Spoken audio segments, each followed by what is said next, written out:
Hello everyone and welcome back to your piano lesson. If you are here for the first time, I am Gianluca Fronda, pianist, composer, piano and composition teacher. If you want to discover interesting facts about me, you can watch the introduction video of the channel. I'm leaving the link below in the description, where you will find also the link for my artistic channel in case you are interested in original music and covers. Going back to the Piano Lessons to Go channel, don't forget to subscribe and to share also with your friends if there is anybody that is interested in piano music. Let me know also about yourself when you started studying, your experience. Now time to go to our lesson. Same as I am saying in all the videos, confirming my birthday mood due to the background. Today I want to explain and play slowly A River Flows in You by Yiruma, but in the version published in the Grade 4 Piano Solos. Today I have also published the tutorial regarding the official version by Yiruma, the one as published by Yiruma and played by Yiruma. But this is advanced, very advanced. This version, the one published in the Grade 4 Piano Solos, is definitely simplified. It's shorter, with less complications, in a different key signature. The original one is in F sharp minor or A major. If you have been watching the advanced tutorial, you heard me saying that in contemporary music really often is not that clear which one is the border in between major and minor. The reasons are complicated to be explained in this situation, but for now know that this one has 3 sharps, the original one. The one that I'm going to play slowly and explain here has just 1 sharp. We are in a key signature that could be in between E minor and G major. I want to remind you that on Thursday I have published on my artistic channel my official video, the official performance played using this version, the official one. I would definitely appreciate if you can watch the video and tell me also what you think.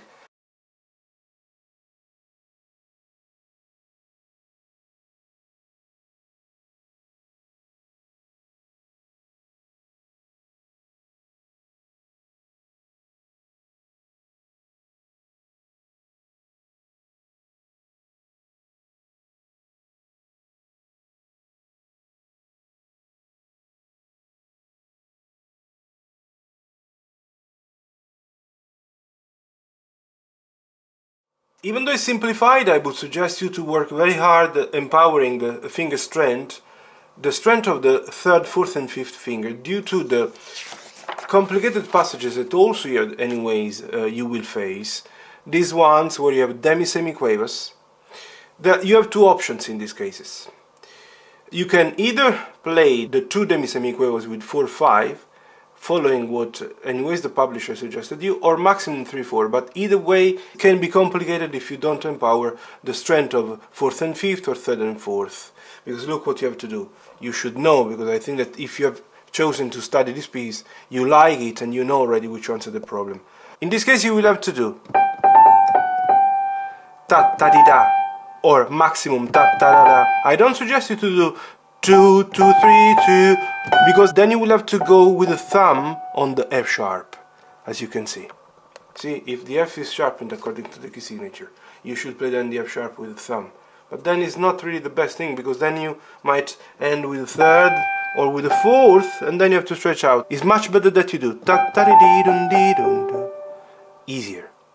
But obviously work very hard with 4 and 5. So since the performance at the final speed of A River Flows in You, as published in this book, has been already published on Thursday, in this tutorial you are getting simply and only the slow, very slow performance. I'm going to play it at 90 beats per minute, but where the 90 is referring to the speed of the quavers, so the half beat at 90.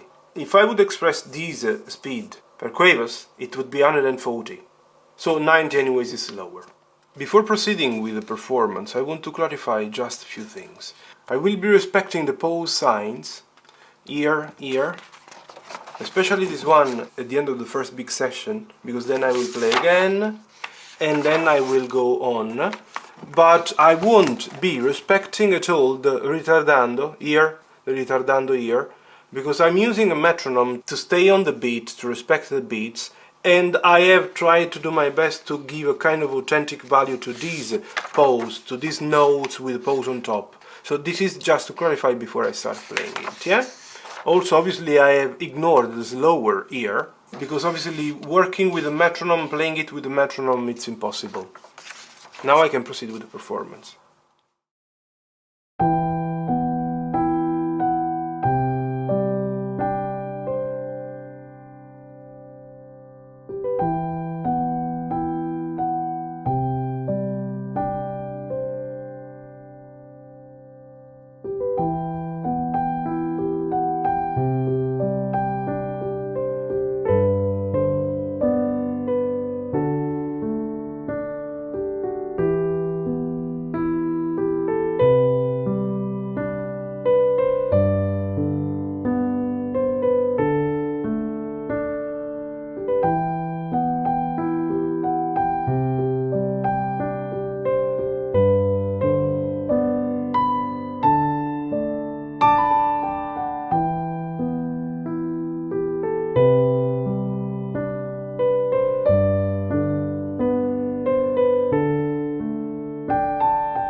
So I really hope you have enjoyed the performance. The intention, I keep repeating, was the one of simply showing you the notes, the potential fingers that you can use to play it in the best possible way. Never forget to work very hard empowering the finger strength due to the demi-semiquavers that you have. The fingers, remember, they should reach the same identical power, all of them. Anyways, if you have any question, feel free to comment. Don't forget to watch the official performance that I published on Thursday, same as the performance of the final speed of this one, published on Thursday on my artistic channel. If it's the first time you're landing on my channel thanks to this video, don't forget to subscribe, and see you in the next one. All the best.